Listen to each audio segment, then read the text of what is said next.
Hi everyone, WhatsApp, क्या हाल चाल। आज इस वीडियो में हम डिस्कस करने वाले हैं स्ट्रेस लेवल मैनेजमेंट के ऊपर कि इन दिनों खासकर पढ़ाई करते समय और जब हम अपने घर के अंदर ही कहीं ना कहीं बैठे हैं, आगे कहीं से मिल भी नहीं रहे, ना हमारी क्लासेस कोई हो रही हैं, तो काफ़ी सारे स्टूडेंट्स को ये हमें पहले से ही दिक्कत आ रही थी कि सर इन दिनों बहुत मुश्किल हो रहा है अपनी मेंटल हेल्थ को मैनेज करना। और स्पेशली मैंने अपनी लास्ट वीडियो में बोला भी था, खासकर वो बच्चे जिनके एग्ज़ाम कंटिन्यूसली पोस्टपोन हो रहे हैं या जिनको एक सेट टाइम टेबल नहीं बन पा रहा, उनका जो एंजाइटी लेवल है वो नॉर्मल के मुकाबले थोड़ा ज़्यादा होता जा रहा है। अब ये जो स्ट्रेस लेवल मैनेजमेंट वाली चीज़ है या इससे रिलेटेड और मैं थोड़ा आगे वाली फॉर्म में चला जाऊँ, एंजाइटी डिप्रेशन वाली चीज़ है, ये एक ऐसी चीज़ है जो कहीं ना कहीं हम सबको पता है, इट एग्जिस्ट्स। हम सब जो भी लोग हैं, चाहे सीए कर चुके हैं, आप स्टूडेंट लाइफ में हो, कर रहे हो, या मेरे से भी जो मेरे बहुत ज़्यादा सीनियर्स होंगे जो 15 साल 20 साल जिनका एक्सपीरियंस है लाइफ का मुझसे ज़्यादा, सब ने कहीं ना कहीं एक्सपीरियंस किया, बट यूजुअली हम इसके बारे में ज़्यादा बात नहीं करते। और फिर कोई ऐसा इंसिडेंट होता है, जैसे आज सुशांत सिंह राजपूत का इंसिडेंट हुआ, फिर कोई ऐसा इंसिडेंट होता है, थोड़ा समय पहले भी सीसीडी के ओनर का इंसिडेंट हुआ था जब उन्होंने सुसाइड कर ली थी।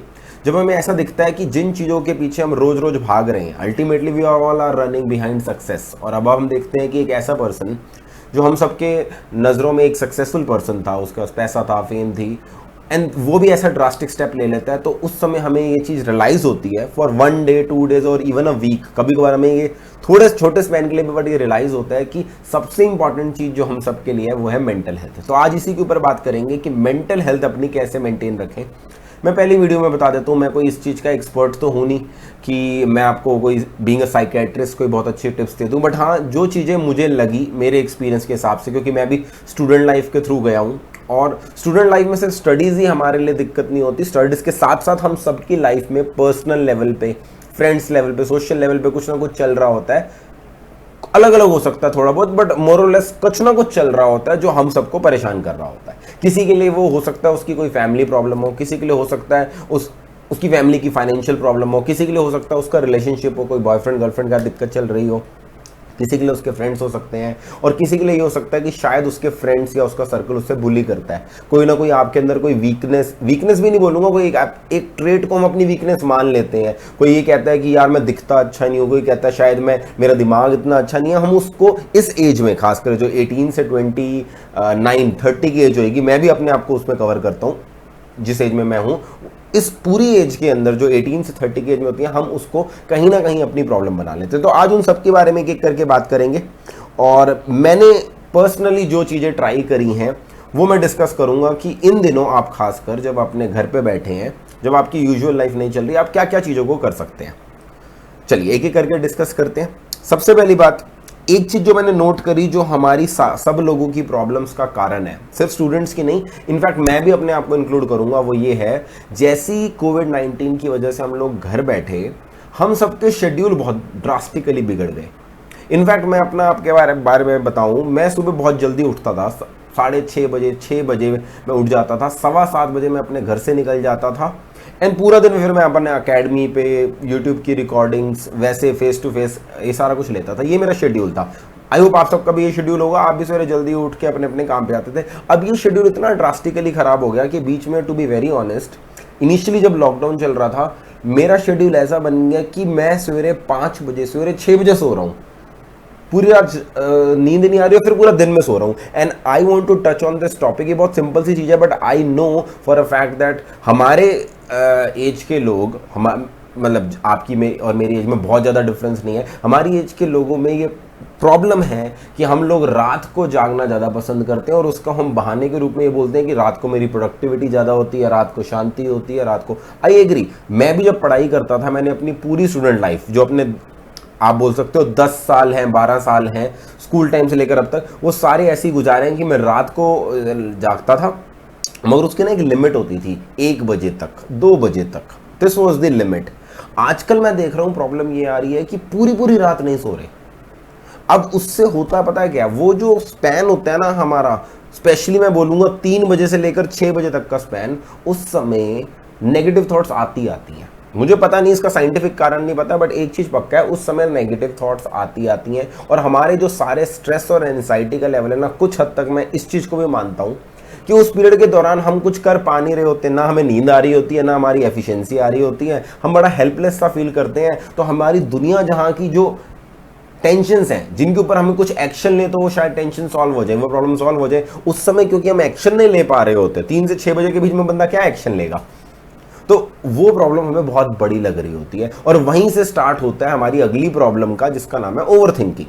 ओवर थिंकिंग में प्रॉब्लम क्या है, एक बीमारी है जो हम सबको है कहीं ना कहीं, इंक्लूडिंग माई सेल्फ। मैं आपको ये बताऊंगा कि ओवर थिंकिंग से मैंने कैसे कोशिश करके अपने आप को बाहर लाया। एक समय ऐसा था मैं इतना ज्यादा सोचने लग गया था हर बारे में कि मैं कोई एक्शन ले ही नहीं पाता था। तो अब मैं उसके बारे में बताऊंगा, अभी आगे बताऊंगा। पहले अगली चीज डिस्कस करते हैं। अगली चीज जो मैंने नोट करी इन दिनों हम बिल्कुल नहीं कर रहे, वो है फिजिकल एक्टिविटी। मेरे साथ स्टार्टिंग हुआ 15-20 दिन मैंने फुल ऑन चिल मारा, कोई फिजिकल एक्टिविटी नहीं थी, कुछ नहीं थी, कोई एक्सरसाइज नहीं, कोई रनिंग नहीं, कोई जॉगिंग नहीं, जिसकी वजह से आप सब सारा दिन घर के अंदर पड़े रहते हो। And I am using the word पड़े रहते हैं हम, क्योंकि हम पड़े ही रहते हैं।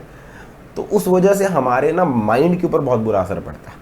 और अब मैं पिछले लगभग 1.5 महीने से मैंने फिर से एक्सरसाइज करनी शुरू कर दी है। मैं जॉगिंग पे भी जाता हूँ। आप सबको पता होगा विनय सर जो हमारे साथ ऑडिट के हमारे फैकल्टी हैं और जो हमारे यहाँ BCR भी पढ़ाते हैं फाउंडेशन में, वो मुझे ज़बरदस्ती खींच के इनिशियली लेके गए हैं। स्टार्टिंग के दिनों में एक्सरसाइज कराना शुरू करवाया और आजकल मैं और विनय दोनों मिल के हम दोनों एक साथ एक्सरसाइज कर रहे हैं। ऑल बिकॉज क्योंकि मुझे खुद को रियलाइज होने लग गया था बिना किसी फिजिकल एक्टिविटी के। देखो यूजुअल डे में हम फिजिकल एक्टिविटी नहीं करते, आप अपनी पढ़ाई में बिजी होते हो, मैं भी अपने काम में बिजी होता था। बहुत मुश्किल से थोड़ा वॉक कर लिया, थोड़ा सा रनिंग कर ली, या कुछ किसी ऐप के थ्रू, यूट्यूब के थ्रू एक्सरसाइज कर ली। मगर इन दिनों फिजिकल एक्टिविटी बहुत जरूरी है हमारे लिए। और जैसे ही आप फिजिकल एक्टिविटी करते हो ना, कोई भी साइकिलिंग है, स्किपिंग है, जो भी करते हो, उससे ऑटोमेटिकली माइंड के अंदर कुछ ना कुछ तो ऐसा होता है। साइंटिफिकली मुझे नहीं पता, बट कुछ ना कुछ तो ऐसा होता है कि आपकी जो नेगेटिव थॉट्स है ना वो जाने लगती हैं, आपकी जो एंजाइटी लेवल है और जो थोड़े थोड़े डिप्रेशन के ट्रेड्स आने लग जाते हैं वो ऑटोमेटिकली जाने लग जाते हैं। तो ये तो 2 ट्राइड एंड टेस्टेड चीजें हैं जो मेरे हिसाब से हम सबको अपने शेड्यूल में डालनी है। इनिशियली मुझे भी बहुत दिक्कत आई थी डालने में लॉकडाउन के समय, मगर किसी तरह इन दोनों चीजों को डालनी है। अपना शेड्यूल ठीक करना है, एक तो बहुत लेट तक रात को नहीं बैठना, एक लिमिट बना लो 12:30 बजे, 1 बजे। मैं 10:30 11 तो बोलूंगा नहीं, वो तो हमें पता है कि आजकल हम वो चीज़ तो अचीव ही नहीं कर पाते, बट कहीं ना कहीं अपने शेड्यूल को सुधारना है। नेक्स्ट चीज़ क्या है, जो मैं कह रहा था कि apart from exam pressure, study related problem, आज की डेट में हम सबके लिए और बहुत सारी प्रॉब्लम्स आ गई हैं। जैसे कि सोशल सर्कल में मुझे एक और दिक्कत दिखी है कि बुलिंग का बहुत बड़ी दिक्कत आ गई है। मैंने देखा प्रैक्टिकली आज की डेट में जो यूट्यूब स्टार्स हैं, जैसे कैरी मिनाती के बारे में कंट्रोवर्सी चल रही थी, तो मैंने थोड़ा बहुत सर्च किया कि ये कैरी मिनाती है कौन। जिस तरह से हमें ये सिखाया जा रहा है कि एक दूसरे को रोस्ट करो, एक दूसरे का मजाक उड़ाओ, मतलब इसे हम पुरानी भाषा में बुलिंग कहते थे, इसको हम रैगिंग बोलता करते थे, आजकल इसे रोस्टिंग बोलते हैं, वो अलग बात है। मगर इससे दिक्कत यह है कि जिस पर्सन का हम मजाक उड़ा रहे हैं उस पर कई बार बहुत बुरा साइकोलॉजिकल इम्पैक्ट पड़ता है। और कहीं ना कहीं हम सब इस दौर से गुजरे। आज भी आप अगर ये देखोगे ना, आपके माइंड को डाइवर्ट करने वाली कौन सी चीज़ है, कई बार वो ये होती है कि जिस पर्सन को आप अपने क्लोज मानते हो, चाहे वो आपका बॉयफ्रेंड गर्लफ्रेंड हो, चाहे वो आपके फ्रेंड्स हो, चाहे एक ग्रुप हो जिसका आप पार्ट हो, वो कई बार आपका मजाक उड़ा देते हैं, आपको कुछ ऐसा बोल देते हैं, एंड वो वाली चीज़ हमारे दिमाग में इतना ज़्यादा इंपैक्ट करने लग जाती है that combined with exam pressure, combined with study pressure, वो बहुत बड़ा होने लग जाता है। तो पहली चीज़ तो मैं सबको ये रिक्वेस्ट करूंगा, ये बुलिंग, ये रोस्टिंग, ये सारी चीज़ें करनी बंद कर दो। उनके लिए ठीक है जिनको इस चीज़ को करने से यूट्यूब व्यूज़ मिलते हैं, जिनका करियर इस पर डिपेंडेंट है। अपनी रियल लाइफ में इसको इंप्लीमेंट करने की कोशिश मत करो। और अगर आपके साथ ऐसा कुछ हो रहा है, अगर आपका कोई मजाक उड़ाने की कोशिश कर रहा है, आपको नीचा दिखाने की कोशिश कर रहा है, भाड़ में जाने दो ना। मैं तो हमेशा हर बैच की पहली क्लास में एक ड्रिल कराता हूँ। मैं सबको कहता हूँ जरा अपने आसपास वालों को देखो, उनकी शक्लें देखो, उनकी शक्ल देख के आपको लगेगा ये बंदा मेरे से ज़्यादा टैलेंटेड है क्या। आप बिल्कुल देख के सामने वाले को, आप ना ऐसे अपने आप के अंदर इन्फीरियरिटी कॉम्प्लेक्स बनाए रखते हो। जब आप सामने वाले को देखते हो आपको ऐसा लगता है यार ये ऐसी फालतू मुझे नीचे दिखाने की कोशिश कर रहा है, मैं किसी मामले में इससे कम नहीं हूँ। तो ये चीज़ एक जरूर नोट करना। अच्छा, एक चीज़ मैं और बोलना चाहूँगा, ये चीज़ मैंने बड़ा नोट किया है, जब हमारे सामने कोई प्रॉब्लम आती है ना, हम उस प्रॉब्लम को उस समय बहुत बड़ा मान लेते हैं। जैसे मैं एग्जाम्पल लूँ, आप अभी स्टूडेंट हो, आपके लिए सबसे बड़ी चीज़ होगी मेरे को पास होना है, या आपको अभी ऐसा लगता है कि आप जिस करंट रिलेशनशिप में वो सबसे ज्यादा इंपॉर्टेंट है आपके लिए, मेरा वो दोस्त सबसे ज्यादा इंपॉर्टेंट है, मुझे वो बाइक लेनी है वो सबसे ज्यादा जरूरत है। बट मैं आपको बताऊं, इतना तो मैं अपने एक्सपीरियंस से बोल सकता हूं, वो जो चीज जो आपको सबसे ज्यादा इंपॉर्टेंट लग रही है आज की डेट में, वो इंपॉर्टेंट नहीं रहेगी। ऐसा हुआ है बहुत बार, मेरे साथ तो ना जाने कितनी बार हो गया है बाइक को लेकर। मतलब जो सारी चीज़ें आपकी ज़िंदगी में हो रही हैं वो मेरे साथ ऑलरेडी हुई हैं भाई। नॉर्मल थे हम भी, टिपिकल मिडिल क्लास फैमिली, बहुत बड़ी सिटी से भी नहीं था, तो वो सारी प्रॉब्लम मुझे भी आई। अब एक समय ऐसा लगता था कि बस बाइक खरीदनी है, ज़िंदगी पूरी जान बस उसी के ऊपर थी कि बाइक खरीदनी है। जब खरीद ली, साल बाद वो बाइक कहाँ धक्के खा रही थी पता भी नहीं। मुझे आज तक याद है जिस बाइक के लिए मैंने रो पिट के बाइक खरीदी थी, वो बाइक एक दिन चोरी हो गई थी, मैंने रिपोर्ट तक दर्ज नहीं कराई, उसकी इतनी बेकदरी हो गई थी एक दिन, जबकि वो चीज़ मेरे को इतनी इंपॉर्टेंट लग रही थी।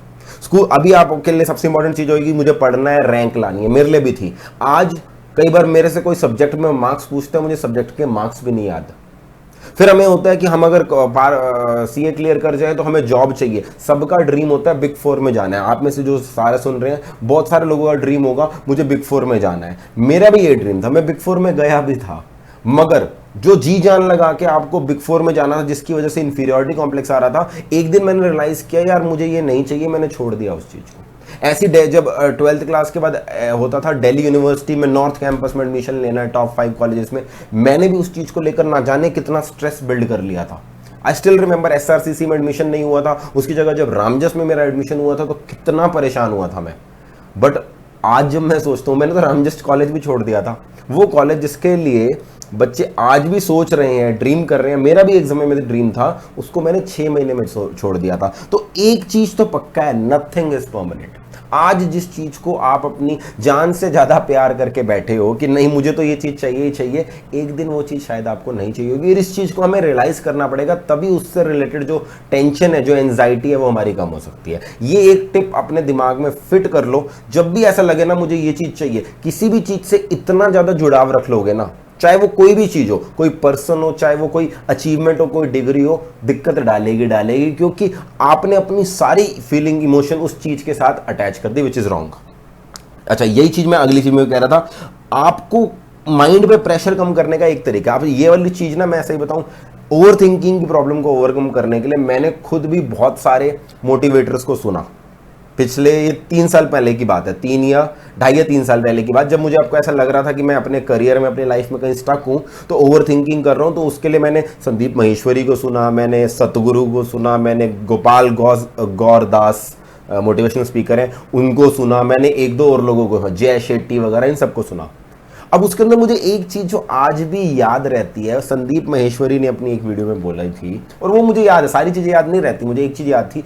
संदीप महेश्वरी ने एक चीज बोली थी मुझे, कि मुझे नहीं, मतलब वीडियो में बोली थी कि आपको किसी भी चीज के साथ इतनी अटैचमेंट रखनी ही नहीं है, बेशक वो आपकी फैमिली हो, बेशक वो कोई भी हो, हस्बैंड वाइफ कोई भी हो, अटैचमेंट रखने की जरूरत ही नहीं है। दिल में अगर इतनी ज्यादा अटैचमेंट किसी चीज से नहीं रखोगे ना, कोई ऐसी चीज होएगी ही नहीं आपको जो परेशान कर सके। यानी अगर कोई पर्सन आपको हद से ज्यादा प्यारा था और एकदम वो आपसे जुदा हो गया, वो आपको गाली दे रहा है मुंह पर, आज आपको गलत चीजें बोल रहा है, अगर उसको आपने अपने मन में हद से ज्यादा इंपॉर्टेंस नहीं दे रखी, तो वो स्ट्रेस का लेवल हो ही नहीं सकता। सिमिलरली अपनी डिग्री को, अपनी पढ़ाई को लेकर अगर आप ऐसे करोगे ना कि उससे इतना ज्यादा प्यार कर लोगे कि अगर नहीं मेरी सीए नहीं होगी तो मैं ये कर दूंगा, वो कर दूंगा, अरे भाई क्या लेना देना, उससे इतना ज्यादा प्यार करोगे, अगर नहीं होगी तो कुछ और कर लेंगे। Think about the worst case scenario कि हद से ज्यादा नहीं होगी तो क्या होगा, क्या बाकी लोग जिनकी सीए नहीं हो रही वो कुछ कर नहीं रहे क्या, या और कोई चीज है, अगर मेरा बिग फोर में नहीं होगा, जॉब नहीं होगा तो क्या होगा, क्या सारी लोग बिग फोर में ही काम कर रहे हैं, क्या लोग बाकी काम नहीं कर रहे। इस तरीके से अगर आप वो अटैचमेंट लेवल किसी चीज छोड़ दोगे तो माइंड में दिक्कत आनी अपने आप खत्म हो जाएगी। तो ये मैंने कुछ छोटी मोटी चीजें बताई, मैंने जान के हर चीज में पढ़ाई चीज को नहीं डाला, क्योंकि मुझे पता है आजकल सिर्फ पढ़ाई ही स्ट्रेस का कारण नहीं है, बाकी चीजें भी स्ट्रेस का कारण है। पढ़ाई तो, अब मैं पढ़ाई में तो क्या करेंगे, अल्टीमेटली पढ़ाई तो करनी पड़ेगी, बट ये बाकी चीजों को हम जो अपने दिमाग में डाल देते हैं ना, वो मेरे हिसाब से आज की डेट में सबसे ज्यादा स्ट्रेस का कारण है, उनको मैनेज करना ज्यादा जरूरी है। लास्ट चीज, अगर बाय चांस हम ऐसी स्टेज में पहुंच जाते हैं कि जहां पर हमें लगता है नहीं यार मुझे तो एंजाइटी प्रॉब्लम हो गई है, मुझे तो डिप्रेशन आ गई है, तो पहली चीज आपको जो करनी है वो ये करनी है, अपने आसपास जो भी हैं जिसको आप क्लोज मानते हो, चाहे पेरेंट्स हो, चाहे सिबलिंग्स हो, चाहे फ्रेंड्स हो, चाहे अपने टीचर्स हो, आपको डिस्कस करना है बिना शर्माए, बिना हेजिटेट करे। हम हेजिटेशन के चक्कर में, बहुत सारे लोग ऐसे होते हैं हेजिटेशन के चक्कर में बात नहीं कर पाते। तो एक चीज तो हमें बिल्कुल अपने साथ फिक्स रखनी है दिमाग में कि हमें किसी से बात करते समय हेजिटेशन नहीं करनी इस चीज की। और दूसरी चीज, जरूरी नहीं वो पर्सन आपकी हेल्प कर सके। मैं इस वीडियो में ये कहने नहीं आया कि मेरे को कॉल करो मैं तुम्हारी इस प्रॉब्लम सॉल्व करूंगा। मेरी खुद की एक लिमिटेशन है, मैं ज्यादा कॉल अटेंड ही नहीं कर पाता लोगों की। प्रॉब्लम ये है कि शायद आपके पेरेंट्स, आपके फ्रेंड्स वो प्रॉब्लम सॉल्व ना करें because they are not experts in this field. ये जो मेंटल प्रॉब्लम है ये एक रिकॉग्नाइज प्रॉब्लम है, इसके बाहर स्पेशल डॉक्टर, स्पेशल प्रोफेशनल्स हैं और वो ऐसा टाइम पास करने के लिए नहीं है। इंडिया में हमारी परसेप्शन है साइकेट्रिस्ट श्रिंक बोलते हैं जिसे इंग्लिश में। श्रिंक ये तो फालतू की बातें करने के पैसे लेते हैं, वो बातें करने के पैसे नहीं लेते। तो अगर हमें कोई भी ऐसी समस्या है जहां पर हमें ऐसा लग रहा है कि नहीं यार मेरे अंदर शायद एंजाइटी और डिप्रेशन है और मेरे फैमिली फ्रेंड्स मुझे हेल्प नहीं कर पा रहे, there is no hesitation in going to a doctor and seeking help. That is the best way out. आपको डॉक्टर को जाना है और इसमें कोई शर्म नहीं है।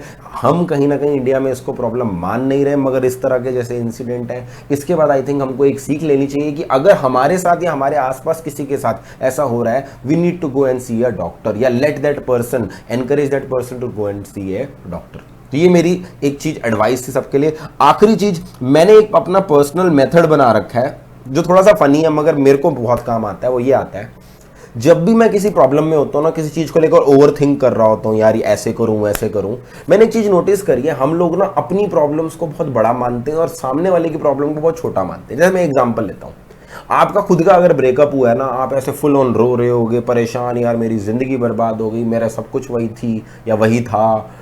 जबकि अपने दोस्त का ब्रेकअप होगा ना, आप क्या करोगे?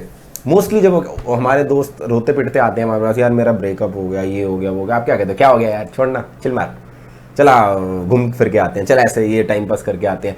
आप सामने वाले को बिल्कुल चिल करने की कोशिश करते हो और आपकी नज़र में ना उसकी प्रॉब्लम ज़्यादा बड़ी होती भी नहीं है। सही बताऊं तो आपको किसी और पर्सन ने आके बोला, यार मैं सीए में फेल हो गया, यार मेरा एक अटेम्प्ट खराब हो गया, यार मुझे जुलाई अटेम्प्ट नहीं दे पाऊंगा, मेरी सीए 6 महीने डिले हो पाएगी। आपके लिए कितनी बड़ी समस्या है। बट एक मिनट के लिए सोचो, आपका जो इंजीनियर फ्रेंड है, मान लो कोई एक फ्रेंड आपका इंजीनियरिंग कर रहा है, उसको जाकर आप अपनी समस्या समझाओगे, उसके लिए बहुत छोटी लगेगी।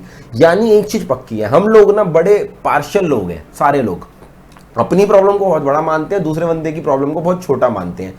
अब मैं टेक्निक क्या करता हूं, मैं कई बार अपने आप की प्रॉब्लम को ना एज ए थर्ड पर्सन समझ के बोलता हूं। मैं बोलता हूं, संचित यार मुझे ये प्रॉब्लम है। अगर वो एडवाइस आप मुझसे आकर ले रहे हो, मैं बड़े चिल्ड होकर आपको एडवाइस दूंगा कि ये कर लो, ऐसे कर लो, वैसे कर लो, तो क्या मैं अपने आप को खुद को एडवाइस नहीं दे सकता? तो कभी ट्राई करना, खुद को एज अ थर्ड पर्सन अपनी प्रॉब्लम बताओ और फिर जवाब देने की कोशिश करो। आपको अपनी प्रॉब्लम ही कम लगने लग जाएगी, उस प्रॉब्लम का मैग्नीट्यूड ऑटोमेटिकली कम हो जाएगा। क्योंकि टू बी वेरी ऑनेस्ट, वो मैग्नीट्यूड ज्यादा इसलिए लग रहा होता है क्योंकि वो आप पर बीत रही होती है। एक बार अपने आप से उस प्रॉब्लम को डिटैच करके देखोगे ना, आपको लगेगा वो प्रॉब्लम बहुत छोटी है। ये एक छोटी सी चीज है जो मैं करता हूं। मैं अपने आप से ना ऐसे पेशी लगा देता हूं, एक तरह से, जैसे आपकी अदालत में रजत शर्मा करता है ना, कटघरे में खड़ा कर देता हूं अपने, हाँ भाई संचित क्या दिक्कत है बता, इस तरह से अब करता हूं, which is quite funny to think. But जब ये आप असली में करोगे ना, और कुछ नहीं होगा, उस प्रॉब्लम का मैग्नीट्यूड कम हो जाएगा, और प्रॉब्लम का मैग्नीट्यूड कम हो गया ना, वैसी बात खत्म। तो ये छोटी सी चीज थी जो मैंने अपने पर्सनल एक्सपीरियंस से बताई। अगेन आई एम सेइंग, हो सकता है आपको इस वीडियो में जो भी चीजें मैंने बोली अच्छी ना लगी हो, प्रैक्टिकल ना लगी हो सकता है। As I said, I am not a full time doctor या श्रिंक इस चीज के ऊपर, but do recognise this problem. ये छोटी छोटी जो चीजें हैं इनको एक बार रिकॉग्नाइज जरूर करना, ट्राई करने की जरूर कोशिश करना। और आपके खुद के कोई सजेशन है तो जरूर मुझे बताइएगा कमेंट बॉक्स के अंदर। I will be waiting for your comments. Thank you so much. Will meet you in the other videos. Thank you.